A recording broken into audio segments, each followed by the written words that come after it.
the opposition coalition have said that they will continue digging. Let's now take a look at another issue concerning more millions in Timeru County now, where the Devolution Secretary Mwangi Kiunjuri dismissed claims by county governors that money had not been disbursed to the counties by the national government.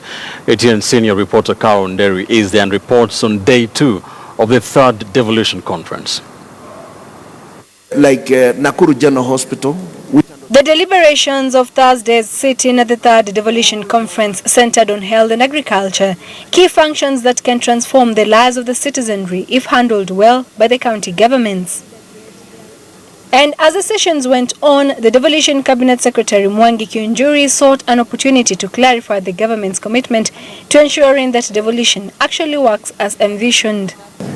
Again, you say that you don't get money from government.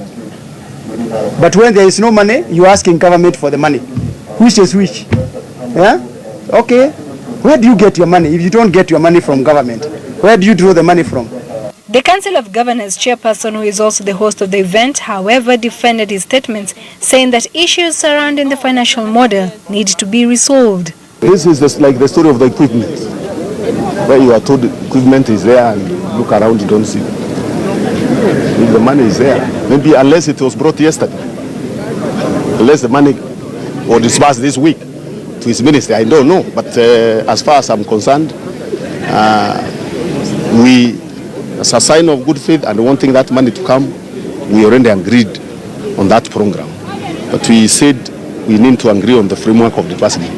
Kiunjuri remarked that some 20 billion shillings from the World Bank had not yet been disbursed due to disagreements between the national government and the county governments. Conditional grant by the World Bank.